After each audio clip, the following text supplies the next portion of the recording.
Hello and welcome to the Nightly Met. I am not Avery Anderson. I'm Kalond Irlanda, guest hosting for Avery since he couldn't be here. We have a great show lined up for you tonight with a look at BDT Stage's recent show, I Love You, You're Perfect, Now Change, as well as a performance by a great local band, the Dollhouse Thieves, and an interview with the national tour cast of Dear Evan Hansen. So let's just jump right in. BDT Stage is kicking off their 42nd season with the hit musical I Love You, You're Perfect, Now Change. And here with us tonight is the cast of the musical comedy. Right. Cast of four? Okay, great. Four. So let's just dive right in and talk about the show. So I Love You, You're Perfect, Now Change. For those who don't know what the show is, kind of what is the show? Can you talk about this a little bit? Sure. So it's basically dating and different relationships. It explores just dating and meeting new people and relationships. And then there's four cast members, 2 men and 2 women. And each person we play like all these different roles. So we play like, I don't know if I should give it away. And I play a priest, I play a convict, I play, what else? I mean, like I'm a dad. Yeah, I'm like several different husbands. Yeah, and then the first act is like dating. So it's like when you first meet and go on first dates, and then as it progresses, at the end of the first act is a wedding. And then the second act has to do with like married life and kids and relationships. Absolutely. And then it ends, And life after. Yes, and life after, exactly. Great. And I know I didn't actually mention it, so I'm just going to throw in this right now. This is Bob Hoppy, and this is Ann. What's your last name? Tersey Schwartz. Tersey Schwartz. So thank you. Just so they know who you are. So you mentioned play several different characters in the show. Do you also have 7 different characters in the show? Well, several. I don't know if it's 7. Several. Yeah, each scene is different. Yeah. So Okay. it's like little vignettes. It's not like one storyline you're following. Oh, okay, so gotcha. every scene, we're a different person. Perfect. So what's it like playing multiple characters in a show? Is it fun? Is it like kind of excruciating? It's a lot more work to do, or It's like running a marathon. Exactly. it's like running a marathon? This particular show is like running. I mean, all shows have their own path. Every character has their own path to run. Yeah. But in this show, all we do is do a scene and a song, and then we run backstage, and everybody changes clothes. And we're like on opposite. So sometimes it's Ann and I together, and then sometimes I'm with my other partner, Heather Doris, or sometimes it's Brian Jackson and myself. So we're all paired in different ways. So sometimes you get to leave stage and completely change head to toe, or sometimes I run off, put a jacket on, and come right back on. You gotta love quick changes as an actress. But Exactly. it's kind of fun too, because normally with a show you get time, you get that full, like however long the show is, to really develop that character, to really play around with it. And with this one, it's like you do the scene and then you can let it go. Yeah. And then you get to come back every night and do it again, but it's not like you have to reflect too long on that one person. Right. Sort of like Each 12 character different Kind of comes keeps and it new goes. and keeps it fresh, Yeah, it's you know. kinda You don't have fun. to sit there and delve in this character for Yeah. like 2 hours at a time. Right. You get to play and do all these different things. So would you say that's kind of your favorite part of the show, or like what makes I Love You, You're Perfect kind of special to perform, or like what's your takeaway from this show? Well, I think personally for me, or just, I think for me, it's the cast. I love working with these people. Anne is funny and poignant. She has these really nice, she and I get some really nice moments in the second act, because there are these, we're playing these wackadoo crazy characters, and everybody's all dating and crazy and wild, and then Anne does this really nice moment that it's like a video dating, and it's so real and sweet and poignant, and getting to watch her do that every night is unbelievable. And then I get to play, an old couple. I'm one half You of play an the old old couple. couple. I play Both by myself. characters. No, Heather Doris and I play. Just switching He hats. could do it. Just throws a wig on. But yeah, we play this old couple, and it's also one of those things. It's so lovely to just talk to each other, and it's really nice. So I like the cast. I think the cast to me is the most exciting and important part of the show, because what everybody brings to the table is unique and special and really, really awesome. Wonderful. That's what I like. But Well, and I love the cast too. But this is my second time doing the show, and I think another thing that I absolutely love is that every time you do it, it's different. Especially like with this cast compared to the last cast, like it's, the nice thing about this show is it's a very personal show, and everyone can take something away from it, because it is about dating and relationships and things people think about. So you find yourself in every character. And so I think that's why people love it so much too, because it's such a fun, like, you see this and you're like, ha, I totally do that, or ha, my husband's totally like that. Yeah. It's And super relatable. it gives you a chance to laugh at yourself, and because it's based off of stereotypes, obviously, and so it's not 100% true all the time, Right. but you can look at it and kind of take a step back and say, well, oh yeah, that's me, and oh my God, the next scene, oh my God, I would totally do that.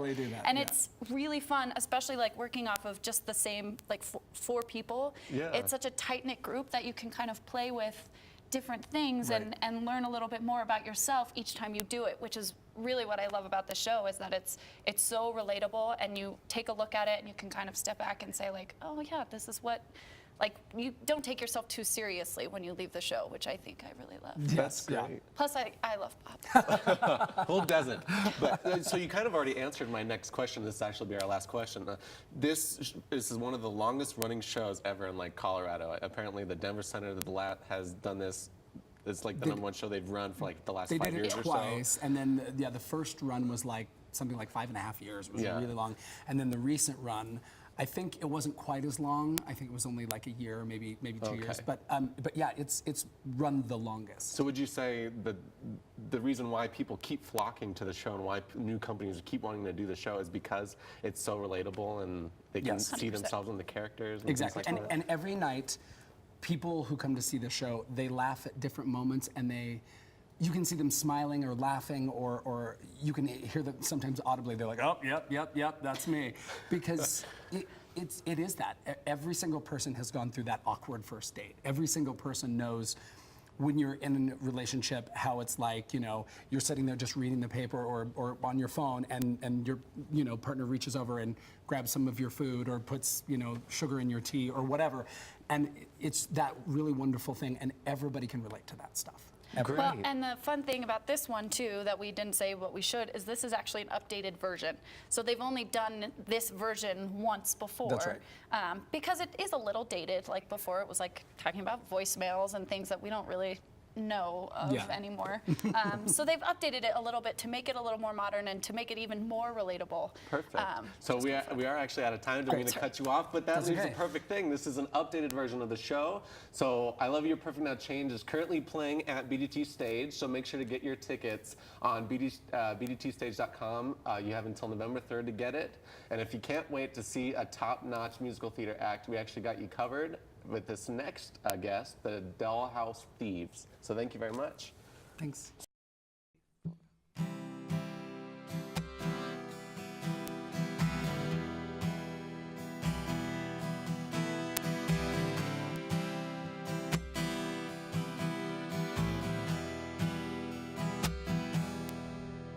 Do you ever get the feeling like I do?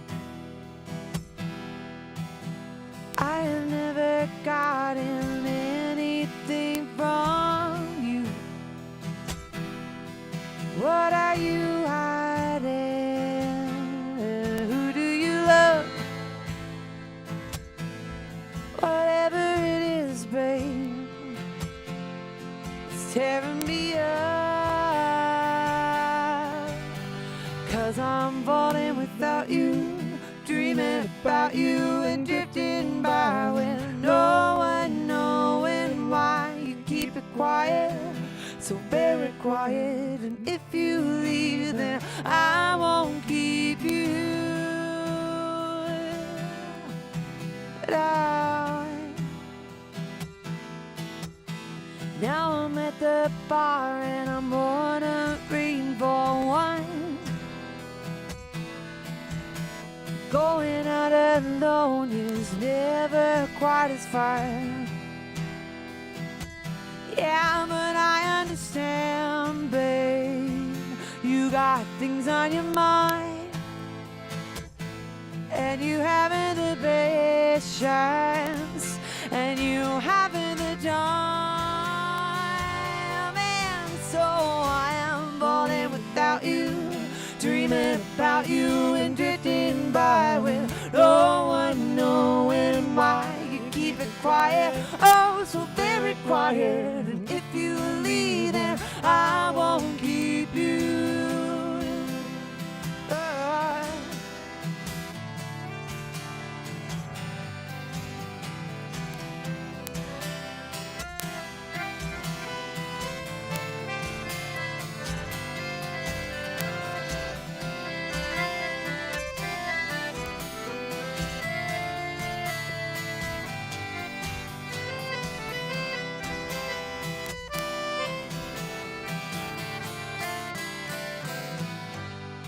So I am falling without you, dreaming about you and drifting by with no one knowing why you keep it quiet, so very quiet. And if you leave, then I won't keep you, 'cause I'm falling without you, dreaming about you and drifting by with no one knowing why you keep it quiet, so very quiet. And if you leave, then I won't keep you.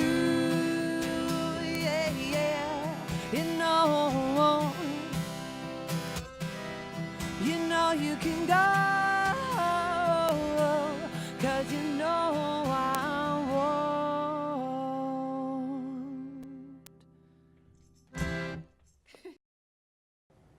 Our next guest is someone who has probably and definitely read more plays than I could ever hope to, and he's a local playwright and a company member of Benchmark Theater Company, and he's here to talk about the upcoming Fever Dream Festival. So please welcome Jeff Neuman. Thank you. Yeah, thanks for being here. Absolutely. Great, so we're just going to dive right in. This is the second year that Benchmark's been a company, right? So how was the first year for you guys? Like, First year was really exciting. This is our first full season and our second annual Fever Dream Festival. Perfect. Yeah, and we're really thrilled. We learned a lot in the first year. This year, rather than just doing one weekend of plays, we're doing 2 full weekends, October 19th through the 21st, and then October 26th through the 28th.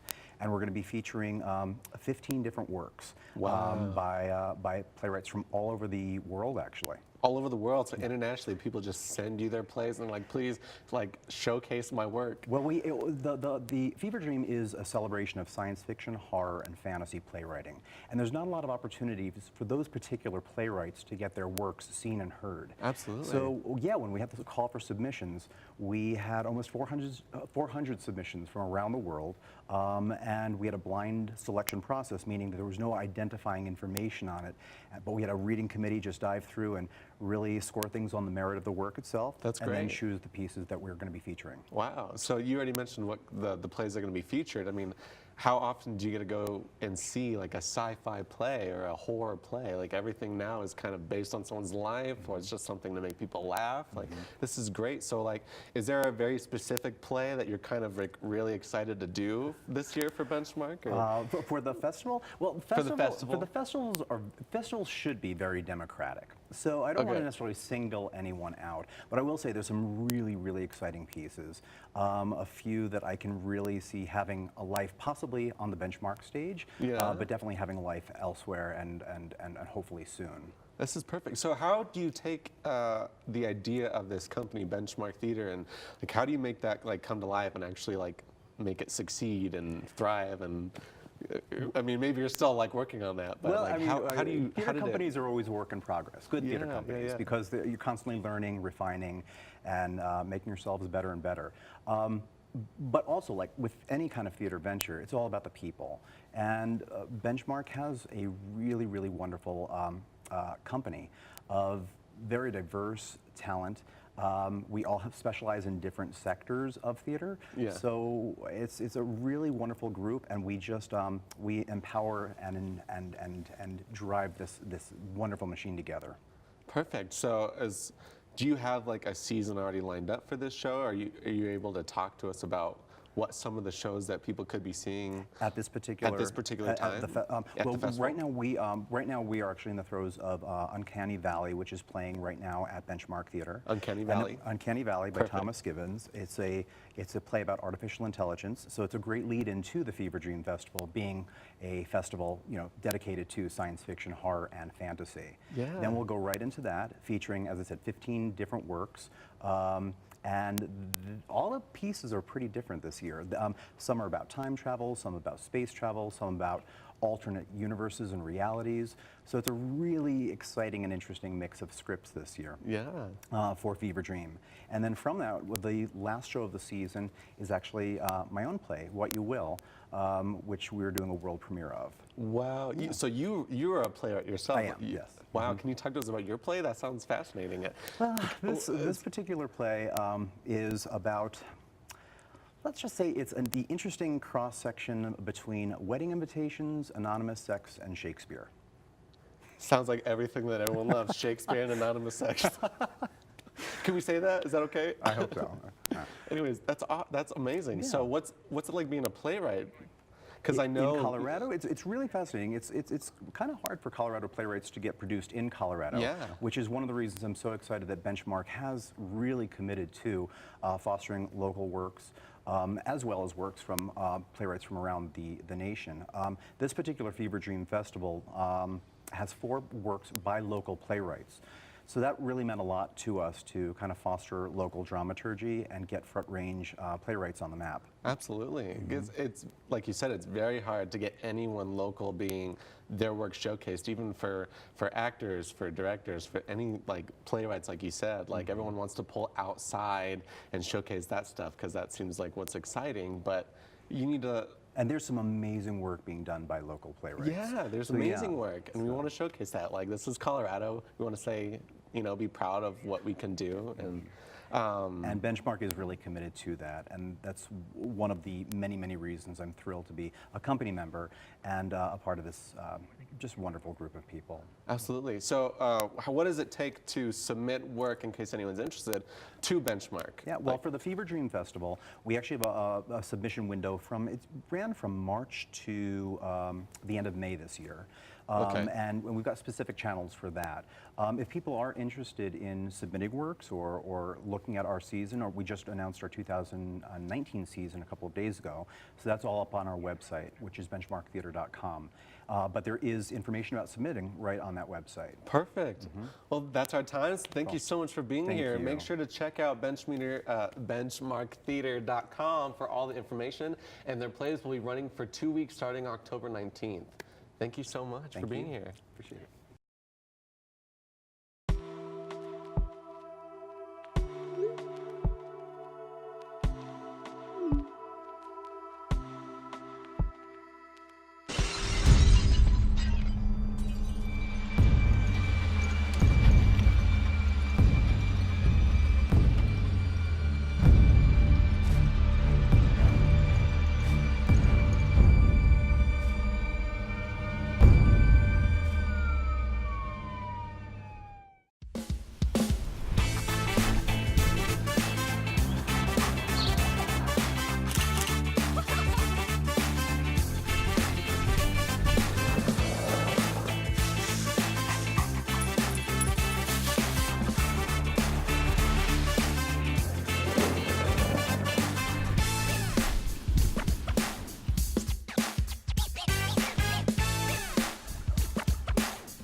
I came out in the 11th grade. Nobody was embracing you. The kids were cruel. It was very difficult to be gay. Not completing high school is more of a social thing than it was an academic thing. And even though all these years have passed, I still had that longing to have my diploma. I have a mentor, Maria, and she convinced me to continue my education. Just never judges. She's a true role model. From the depths of my heart, I thank you, Maria, for being a friend and a beautiful person. No one receives a diploma alone, and I'm honored to share this moment with you. Thank you. If you're even considering getting your high school diploma, go get it. You can do it.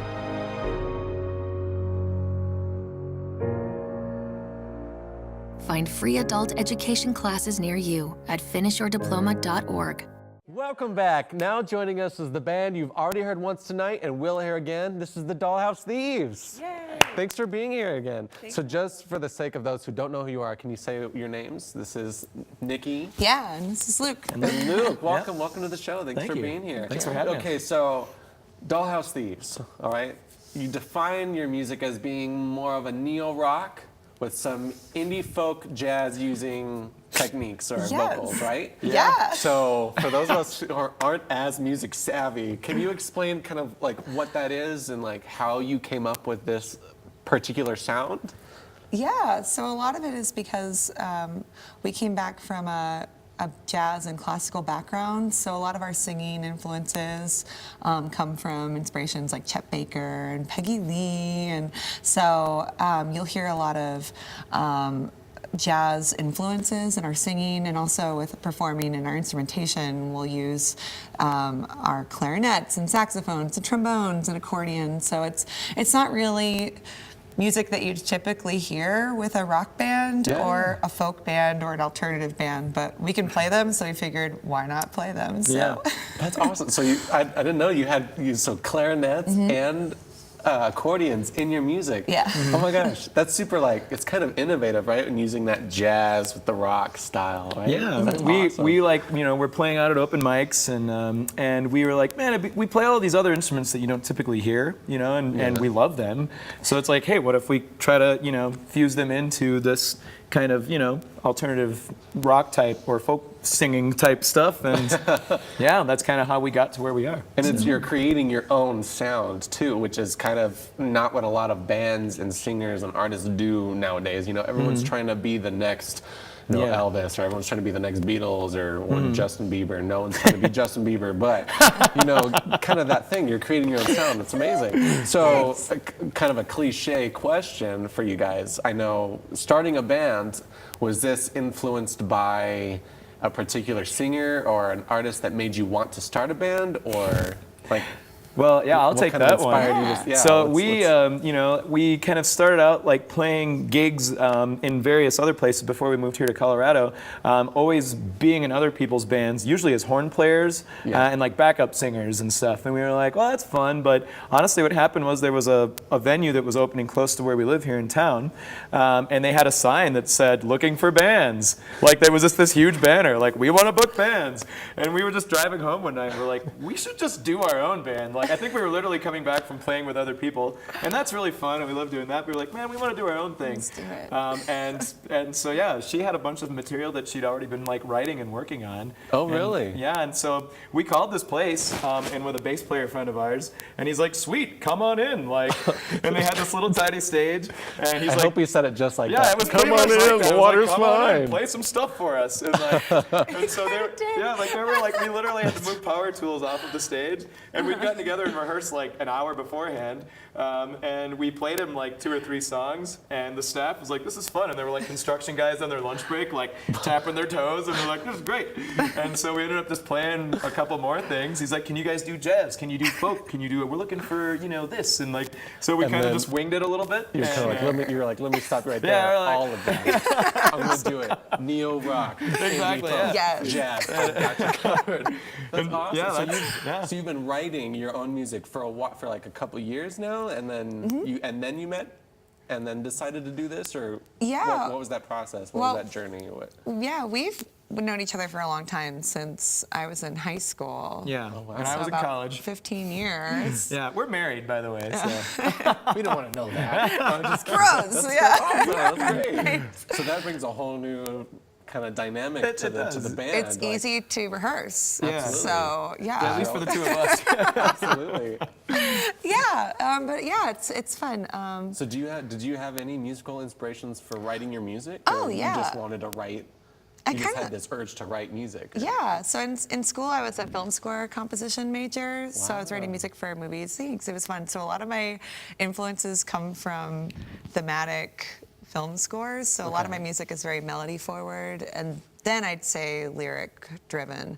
I usually do harmonies last, and I guess with songwriting, I was that kid that was a total dork. So I was like a saxophone kid that listened to big band music and a lot of the old singers. So like Peggy Lee was one of my biggest influences, and Ella Fitzgerald, and there's no way I'd ever be as good as she is, but like just fun stuff, So like jazz, and like we like a lot of unconventional music like Beirut, and I was in a circus band in Boston called Circestra, so that was awesome. And so I took a lot of their fun spirit and influences, and I try to do that with our band. And just taking a listen to some of the stuff that you've put out there, like on your website, your songs seem to deal with kind of like sexuality and like all these like, I think core like basic human instincts and needs and things like that. Like, why those topics, or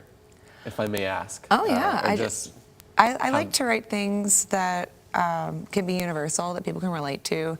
A lot of them are taken from things people have said to me. I think it's really important as a songwriter to be honest in what I'm doing.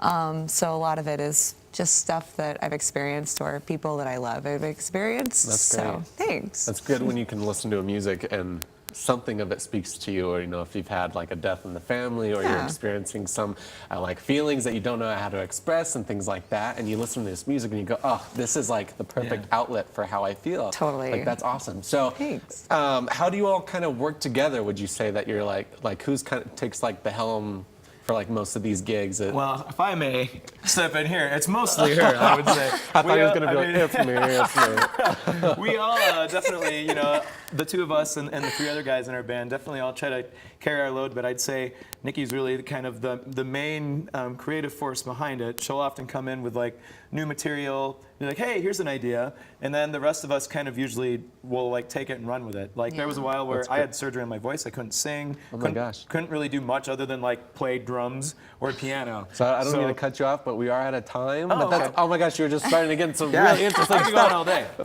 Thank you so much for being here. That means a lot. So Thanks for having us. Yeah, we're gonna actually have them play for you, and or you. Okay, never mind. We're going to switch. All right. Well, unlike the Dollhouse Thieves, who are local, our next guests are simply making just a stop in Denver. And actually, it's their first stop. And Avery Anderson himself got a chance to talk with the cast of the first national tour of Dear Evan Hansen, now playing at the Buell Theater. Dear Evan Hansen is the story of a boy who has the opportunity to change his life, but at a significant cost. I think I'm excited to see how different audiences react in different parts of this country. I think that's going to be really exciting to see how the audience is in LA versus Greenville, how that'll differ, or if it's different at all. Maybe it's universal. Maybe it's universal. Yeah. So we just started, but if it's anything like last night, our first preview, where almost 3,000 people standing room only gave everyone entrance applause and then screamed like we were at a rock concert and mobbed the stage door. This is going to be a lot of fun. Yeah, the writing is so truthful and so raw that it feels very easy. You can just say the words, but our job is easy because of that. Well, last night at the stage door, a woman approached me in tears and she said, I just need you to know that I'm Heidi Hansen. Those things happened to me, and I want to thank you for bringing her to life on stage and allowing me to see myself reflected up there. And I think that's the beauty of this piece and how beautifully constructed it is, that there are 8 characters on stage that make up hopefully everyone in the audience, that anyone sitting in the audience is going to see themselves reflected up on stage and be able to watch and witness the relationships that unfold and the way people are able to navigate emotionally with each other on the stage. And that is a really incredible gift and a beautiful experience to be a part of. I think it's all about being fragile with yourself, not setting standards for yourself outside of the show, not feeling like you have to do anything that you don't really have to do, and just like from an emotional standpoint, we have to continue to remember that these are fictional characters that we're inhabiting, and that is a great privilege. But it is not who we are.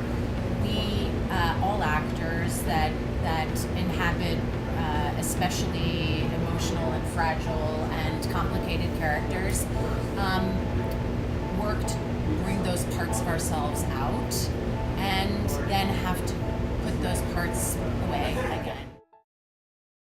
The original production of Dear Evan Hansen was nominated for the Best Directing Tony Award. And although our next guest did not direct Dear Evan Hansen, she has been directing and acting in Denver longer than Dear Evan Hansen has been alive. So now, Boston Marriage, the director of Boston Marriage at Vintage Theater. Welcome, Lorraine Scott. Oh, thank you. Thank you. Thank you for being here. I'm so happy to be here. Thank you. And I said off set, but I love your outfit. I like the purple. It looks good. Oh, thank looks you great. very much. So anyways, the play. Can you tell us a little bit about this play that you're directing at Vintage? Yes. Boston Marriage Boston is Marriage. a play written by David Mamet, David who Mamet. you might be familiar with. David Mamet is a playwright who started writing in the late 70s and the 80s. He's a Pulitzer Prize winner of Glengarry Glen Ross. Oh, wow, I didn't know that. And as well as Duck Variations, Sexual Perversity in Chicago, Oh my gosh. Lena. And he is a very, very exciting playwright that works a lot with the language. As a matter of fact, with Boston Marriage, we kind of say, quote, it's the weapon of language. That's what the play is all about. I love that. And so this is a play that is primarily a troupe of women, correct? It is, which is unusual for David Mamet because most of his plays he works with tough, hardcore men. But this play was written in 1999 and it has 3 women in it. Now, the term Boston Marriage comes from the Victorian era in the late 19th century, and it means 2 unmarried women in a relationship.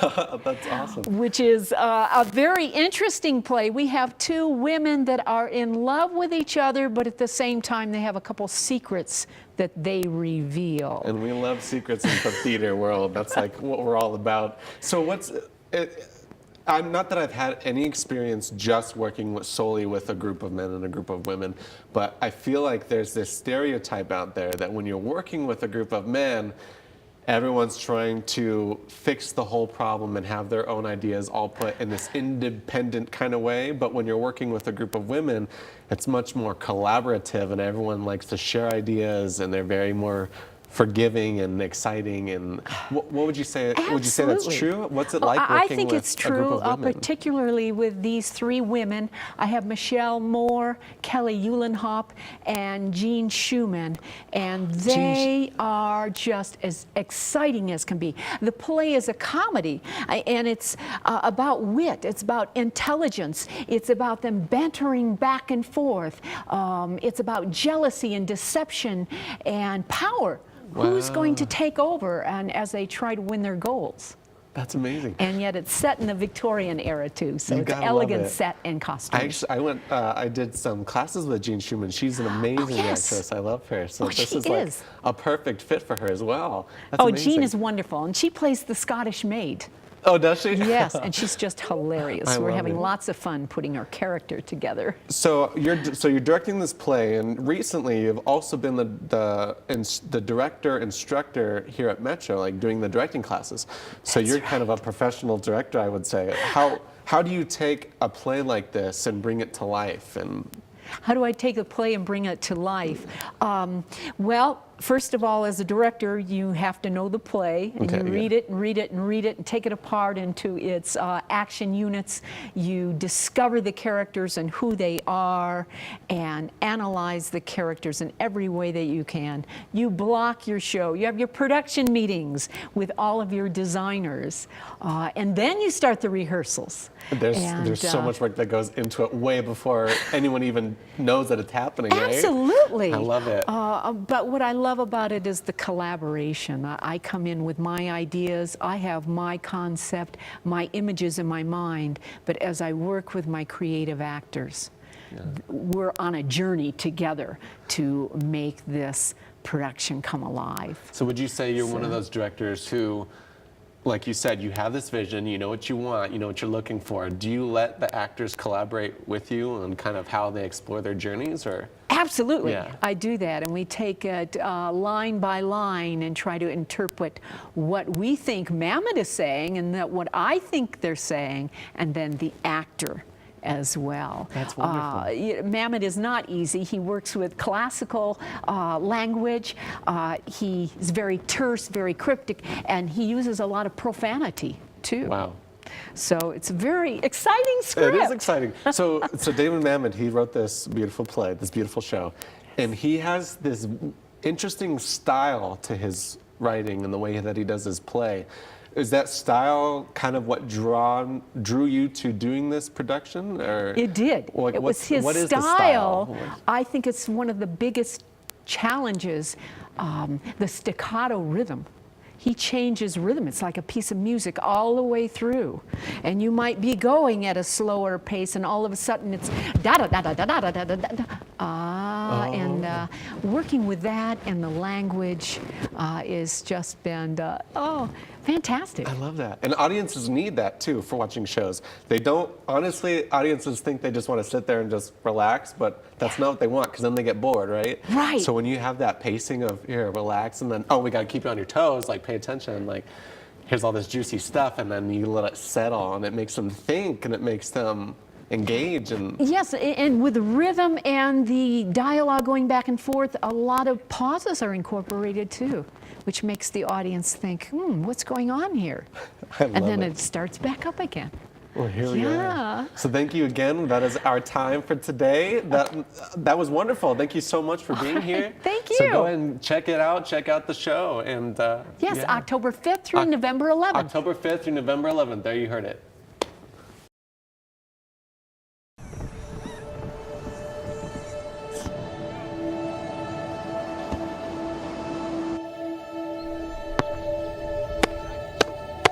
Good.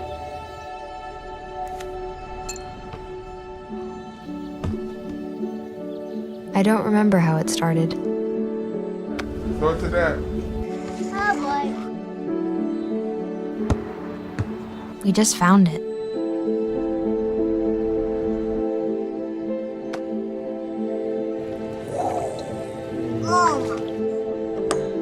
Our back and forth.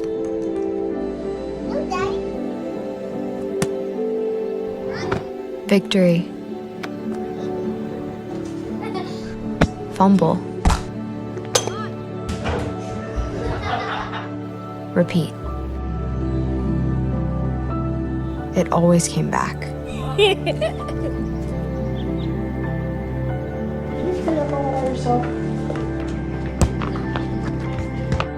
Dad! Whoa! You made time. That was perfect. Okay, here we go, throw it! Yeah. You probably don't remember what you told me.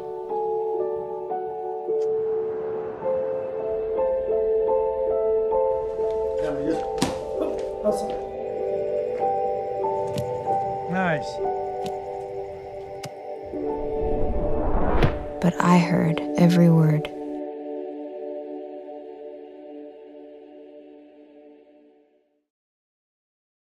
Our next guests are the male members of the final show at Cherry Creek Theater Company. My name is Asher Lev. It's a dramatic look at what happens when art and faith collide. And here tonight with me are Josh Levy and Josue Ivan Prieto. Right? Did I say that right? That's right. You got it. Perfect. All right. Well, thank you so much. Thanks for being here. It means a lot that you're here. So, can you describe a little bit about what the kind of show is for those of us who don't know what the show is? Like, what is the show? Sure. Do you want to go? Yeah, sure. I like to think that this is a show about Asher and his journey to creating some of his biggest works, I think, and definitely like exploring his life, his religion, and like his his tradition of art, of becoming an artist. Okay. I like to think. Yeah, in some ways, I think it's a show about conflict, really, right?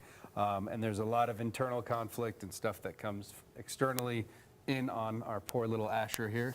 And it's also somewhat of a coming of age story, and we get to really take that journey with him from his very young youth all the way to him becoming a renowned artist. Perfect. And so do you play Asher in the play? Yes. In the show? Yes. Wonderful. So what, and you mentioned him being an artist and him working with this self-confliction. What kind of artist is he? Like, what kind of things is he working with? Like, what are his inner demons? Like, what do you think Asher's biggest journey is?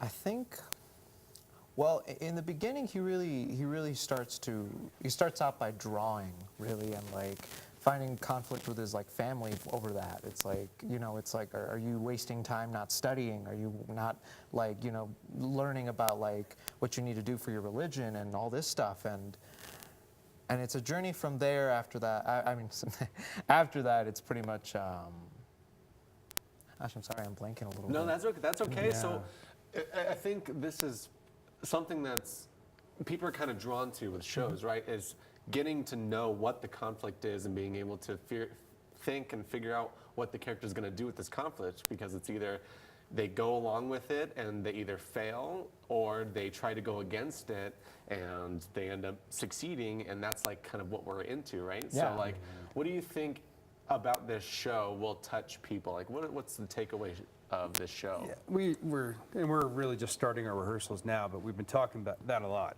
How it's somewhat of a timeless piece, primarily because of the fact that what happens to this and this type of conflict is still very relevant today. You've got an artist, a young man who's trying to figure out how to express himself, and his conflict against not just a religion and being Judaism, but Hasidic Judaism, right? Oh, wow. Where Okay, very yeah. conservative. That adds a lot of and tension. everything is about studying, and he's got a father who I get to play all of the men, which is a really fun opportunity, who is, all he's doing is trying to open up more yeshivas and spread the Hasidic word all throughout Europe, who's not even there.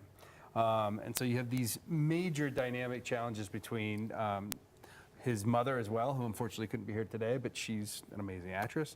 And you see a family dynamic impacts, somebody who has this gift, and it truly is a gift, of being able to be an artist and trying to get that out, seeing what's in front of him, but then having all of these outside pressures. And we also talked about it, he's the only son. In most Hasidic families, there are multiple kids. Yeah, so yeah. everything is falling on his shoulders to stay and follow in the line. So those are the major conflicts, I think, that happen. And then when you look at what happens today and how that could be, applied, I think, in a contemporary perspective, everybody has some type of conflict with their own identity of what they're supposed to be, right, and what they want to be. Absolutely. And that's where I think anybody could relate to this. You don't necessarily have to be Jewish. You don't have to be an artist. You're going to be moved by that conflict and seeing how it resolves in the end, or doesn't actually. Yeah. So I think one of the few memorable moments is when Asher really just like, it's almost like he's told that his gift is evil. It's from the Sitra Akra. And he says, his dad tells him to fight that will, and Asher says, no, I don't want to, I can't. And every time he's compared to other artists as well, he's very adamant about saying, no, my name is Asher Lev. This is who I am. I want to become an artist, perhaps the greatest artist in the world. Yeah. Perfect. So like, there's the title of the show, right? That's awesome. Yeah. And it's such a wonderful thing and a beautiful thing for audiences to see those kinds of things as well, when you have someone who knows who they are and what they want to do, and it's all these outside forces that are trying to change that. Because we experience that in our everyday lives. Your family has expectations of you, your boss has expectations of you, your peers, the world around you through social media and all these things like that are putting so much pressure on you. Like, how do you take all that in as an actor and project that out so that audiences can feel that with you? Like, is there like a method that you like acting wise, or how do you internalize all that and just like let it show? I like to think it's a lot about being in the moment. I think it's a lot about doing the homework and just really trusting that homework and just letting it all go by the moment. By the time you're on stage, just to really be in the moment. I think it all just falls in. Yeah, I think telling the story is the biggest thing. We're lucky we have an amazing script that's gonna show this conflict, and if we do so, and we do it justice, right? And thanks to our director Bernie, we will. Then I think we'll be able to express that, and people will come along for the ride. That's wonderful. Well, thanks for sharing about the play. I know you've actually acted with Cherry Creek before, right? Yeah, this is my third show. They keep bringing me back. I'm going to keep coming back. So you must like working with a company. Like, what's? I do. Mark and Maxine are incredible. It's a really unique space. They took a shot on me because I was, I hadn't been on stage in like 7 years. Before I came back, and I got to do Baby Dance with them and had an amazing cast and directors as well there. But they run a really tight ship. You know, you show up, you're off book right from day one of rehearsals. I'd love that. And so you just to get to play and get in it, you got about 2.5 weeks and then you open. And it's for somebody that also has a professional life outside of just theater and 2 kids. This makes life a lot easier for me to have that tight schedule and be ready just to work. It's very professional. How do you juggle doing all these things all at once? It's a miracle. Yeah, ask my wife. I've got really good support from my family. They're amazing. So I've got 2 kids. They're 9 and 7, soon to be 10 and 7. And my wife is the one that said, you need to get back on stage, because she could tell I was getting frustrated not doing it. And I've had a blast for the last year. It's been great. Perfect. Thank you so much. Well, we'd like to thank you again for your time and being here. It means a lot to us. Go and check out Asher Lev. Levy. Yes. Levy. It's going to be playing at Cherry Creek until... It opens up on the 18th. Opens up October 18th, so make sure to check it out. Yeah. It's a great show. Thanks.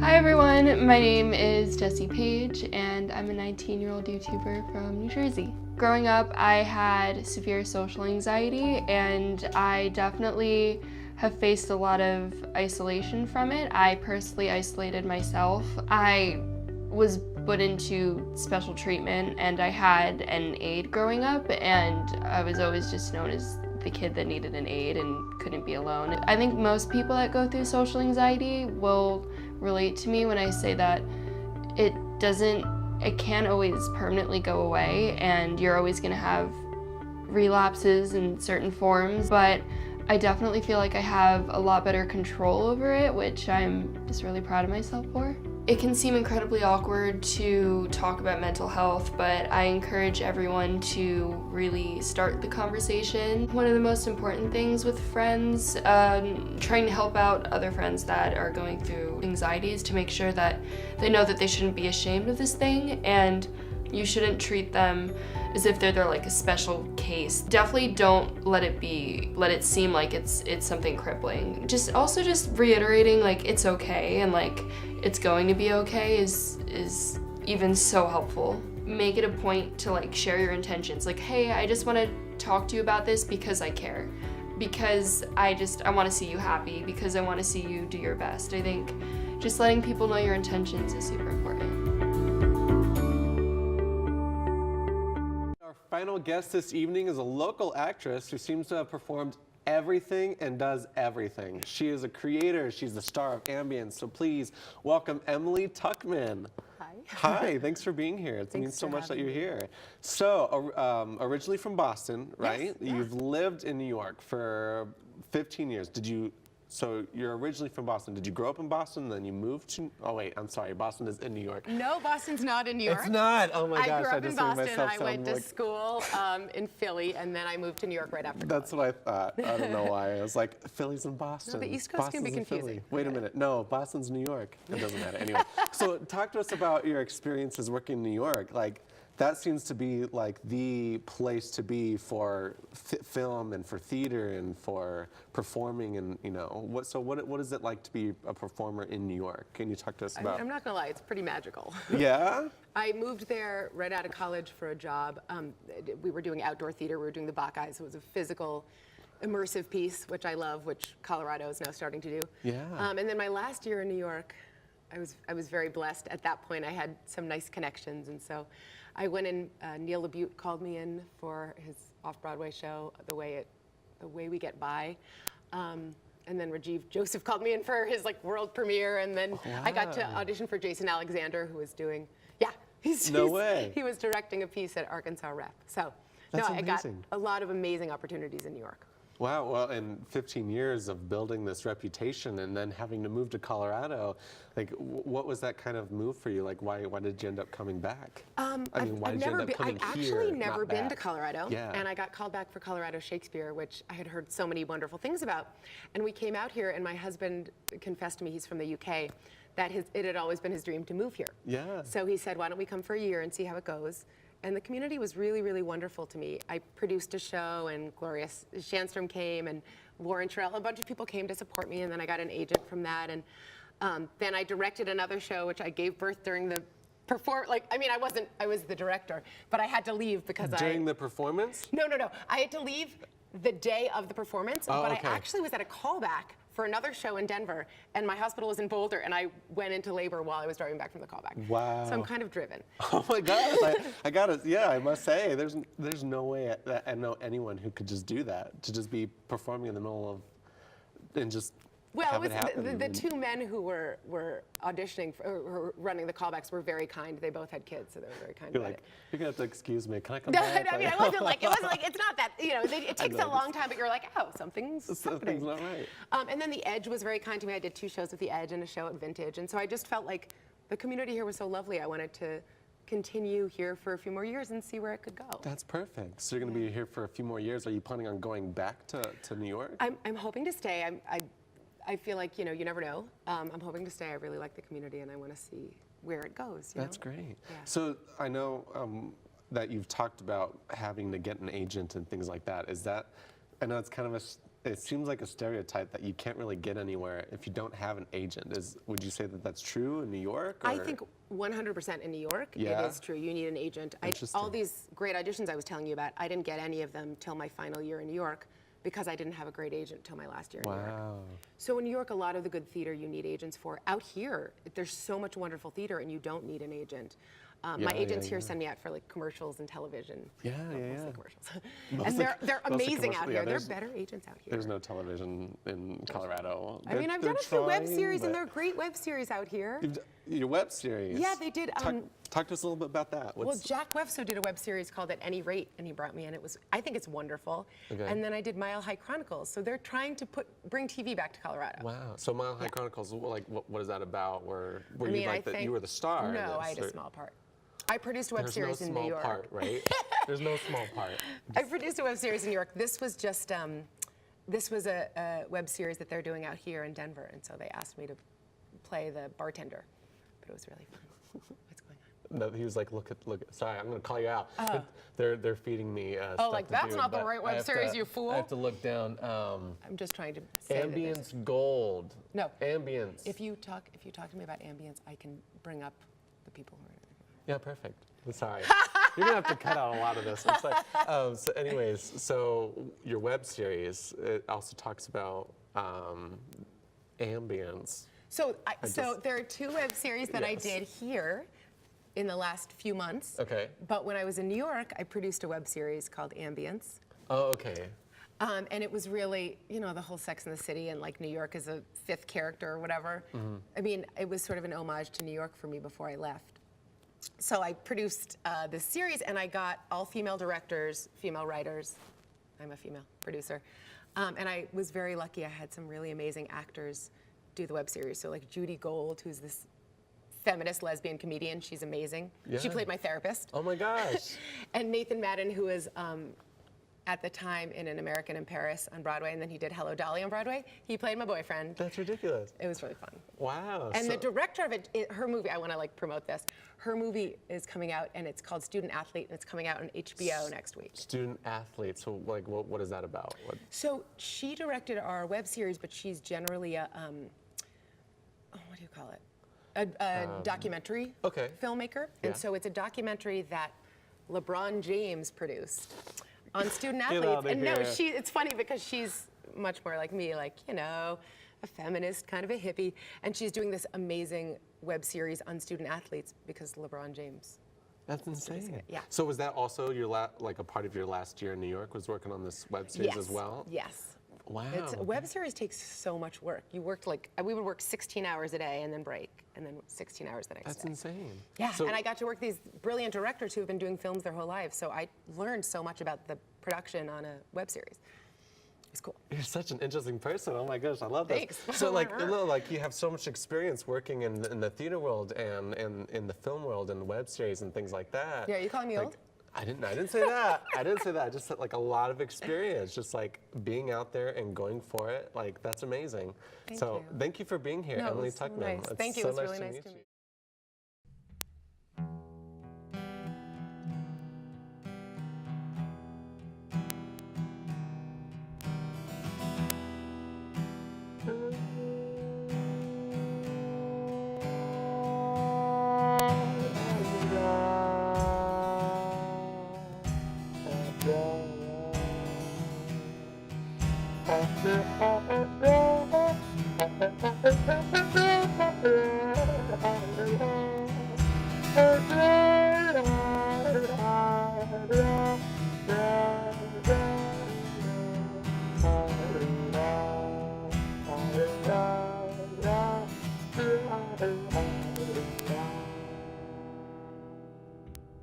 writing letters to those useless years.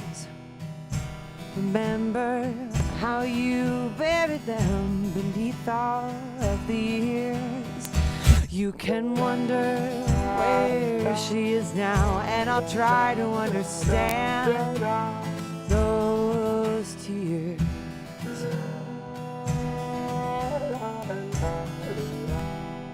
Seeing figures, how they haunt your every room. Try to leave them, but they only seem to follow you. And I know I can't replace her, but you gotta understand my fears. That I will play no shadow to your ghost. I'm gonna play no shadow to your ghost.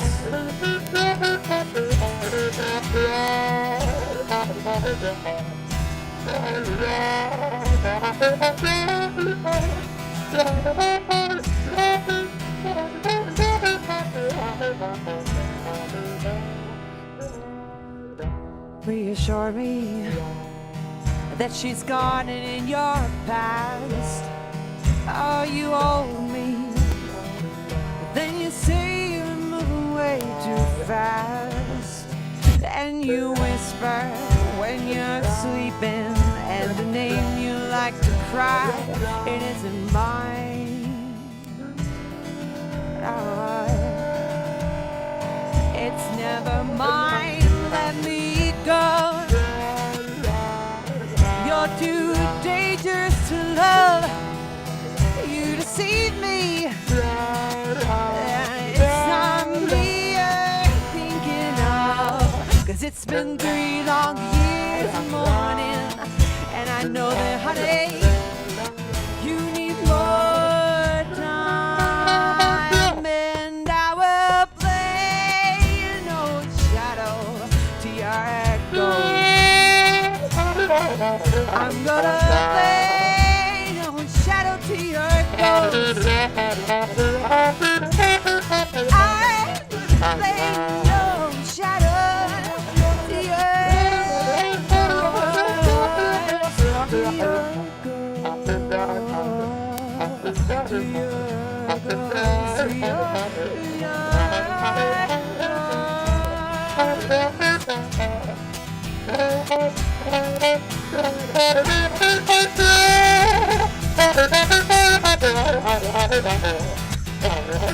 ghost.